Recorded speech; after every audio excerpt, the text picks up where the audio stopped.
آدم علیہ السلام کی وفات کے بعد ان کے بیٹے شیس علیہ السلام نے ان کی ذمہ داریاں سنبھال لی۔ اب تبلیغ کا کام انہیں کرنا تھا۔ ادھر قابیل جو نرم زمین میں جا آباد ہوا تھا، اس کی اولاد نے فتنہ و فساد اور سرکشی کی زندگی اختیار کی۔ انہوں نے قتل و غارت گری کا بازار گرم کر دیا۔ یہ لوگ آدم علیہ السلام کی قوم کے پاس سے گزرتے تو وہاں بھی فساد مچاتے۔ ابن عباس رضی اللہ عنہما سورۃ الاحزاب آیت 33 کی تفسیر کرتے ہوئے فرماتے ہیں، پرانے زمانے کی جاہلیت کی طرح اپنے بناؤ کا اظہار نہ کیا کرو۔ اس وقت دو نسلیں آباد تھیں، ایک پہاڑ پر اور دوسری نرم زمین پر۔ پہاڑوں کے مرد خوش شکل تھے، عورتیں سیاہ فام تھیں، جبکہ زمین والوں کی عورتیں خوبصورت تھیں اور مردوں کے رنگ سانولے تھے۔ اب ابلیس نے اپنا کام شروع کیا۔ وہ انسانی شکل میں نرم زمین والوں کے پاس آیا اور ایک شخص کا غلام بن کر رہنے لگا۔ پھر اس نے بانسری شکل کی ایک چیز ایجاد کی اور اس کو بجانے لگا۔ لوگ اس آواز پر لٹو ہو گئے، اس کے گرد بھیڑ لگا کر سننے لگے۔ پھر ایک دن میلے کا مقرر ہو گیا، اس میں ہزارہا مرد اور عورتیں جمع ہونے لگے۔ اتفاق سے وہاں ایک دن ایک پہاڑی آدمی بھی آ گیا۔ اس نے میدانی عورتوں کے حسن و جمال کو دیکھا۔ اس نے اپنے قبیلے والوں سے ان کے حسن و جمال کا ذکر کیا۔ اب وہاں کے لوگ کثرت سے میدانی علاقے میں آنے لگے۔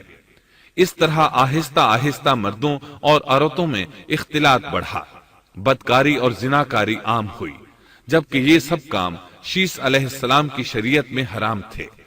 یہ سب بیان کرنے کے بعد ابن عباس رضی اللہ عنہما کہتے ہیں، اللہ تعالیٰ کے قول وَلَا تَبَرَّجْنَ تَبَرُّجَ الْجَاهِلِيَّةِ الْأُولَى کی یہی تفسیر ہے، اور قدیم جاہلیت سے یہی مراد ہے، کیونکہ ان لوگوں نے زمین میں ایک عظیم فساد اور انتشار برپا کر رکھا تھا۔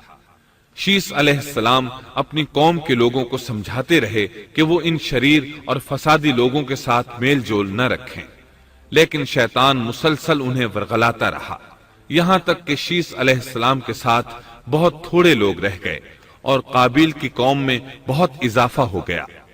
لوگ یوں ہی زندگی بسر کرتے رہے، یہاں تک کہ اللہ تعالیٰ نے ان میں ادریس علیہ السلام کو مبعوث فرمایا۔ اس بار ہم آپ کے لیے پیش کر رہے ہیں قصص الانبیاء۔ انسان کی فطرت میں کہانی یا قصص سے دلچسپی روز اول ہی سے پائی جاتی ہے۔ قصص کا لفظ عام طور پر کہانی یا داستان کے لیے استعمال ہوتا ہے، لیکن قرآن مجید میں انبیاء کے جو قصے بیان کیے گئے ہیں ان کی غرض و غایت کچھ اور ہی ہے۔ اللہ تعالیٰ نے انسانیت کا آغاز فرماتے ہی انبیاء کا سلسلہ شروع فرمایا۔ انبیاء اور رسول پے در پے آتے رہے۔ کہا جاتا ہے کہ رسولوں کی تعداد 300 سے زائد ہے اور انبیاء کی تعداد 1,24,000 سے زائد ہے۔ گویا اللہ تعالیٰ نے بنی نوع انسان کو سیدھا راستہ دکھانے کے لیے اتنی بڑی تعداد میں انبیاء اور رسول مبعوث فرمائے۔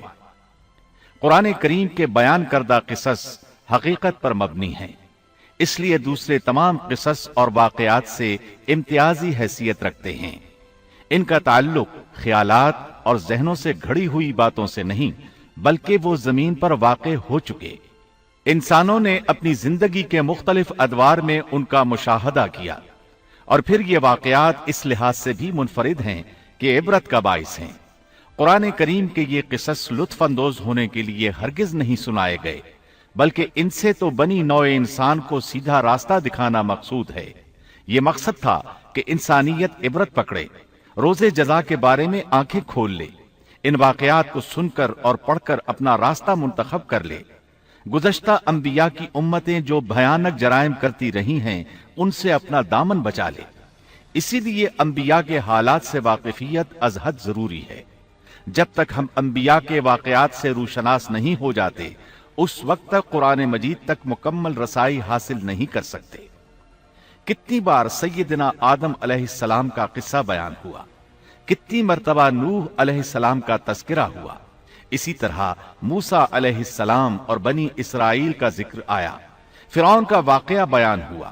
موسیٰ علیہ السلام اور فرعون کا ذکر تو قریب قریب 70 مقامات پر آیا ہے اور مسلسل قصہ بیان ہوتا رہتا ہے۔ کتنی سورتوں کا نام انبیاء کے ناموں سے منسوب ہے، لہذا جو شخص ان قصص سے لا علم ہے وہ قرآن کے ایک بڑے حصے سے محروم ہے۔ ان واقعات سے رہنمائی حاصل کرنے سے ایک مقصد یہ بھی ہے کہ دعوت اللہ کا راستہ معلوم ہو جائے، لوگوں کو اللہ کی طرف بلانے کا ڈھنگ ہمیں آ جائے۔ اللہ کرے ہم بھی ان لوگوں میں شامل ہو جائیں جو اللہ کی طرف دعوت دیتے ہیں، ہم بھی نیکی کا حکم کرنے اور برائی سے روکنے والے بن جائیں۔ امر بالمعروف اور نہی عن المنکر کے صحیح راستے پر چلنا اس وقت تک ممکن نہیں جب تک کہ ہمارے سامنے کوئی ایسا نمونہ موجود نہ ہو جس کے مطابق ہم اپنے آپ کو چلا سکیں۔ اور صاف ظاہر ہے سب سے عظیم اور بے مثال نمونہ نبی اکرم صلی اللہ علیہ وسلم کی مبارک شخصیت ہے، جیسا کہ اللہ تعالیٰ فرماتے ہیں یقیناً تمہارے لیے رسول اللہ کی زندگی بہترین نمونہ ہے۔ رسول اکرم صلی اللہ علیہ وسلم کے بعد سب سے نمایاں مثال اور نمونہ باقی تمام انبیاء کرام ہیں، پھر صحابہ کرام اور صالح لوگ بھی نمونہ ہیں۔ انبیاء کرام کے واقعات قرآن کریم کے ذریعے ہم تک پہنچے ہیں، اسی طرح نبی کریم صلی اللہ علیہ وسلم کی سیرت مبارکہ اور آپ کی احادیث مبارکہ سے بھی ہمیں ان کے حالات اور واقعات معلوم ہوئے۔ Thanks for watching. Don't forget to like, comment, share and subscribe to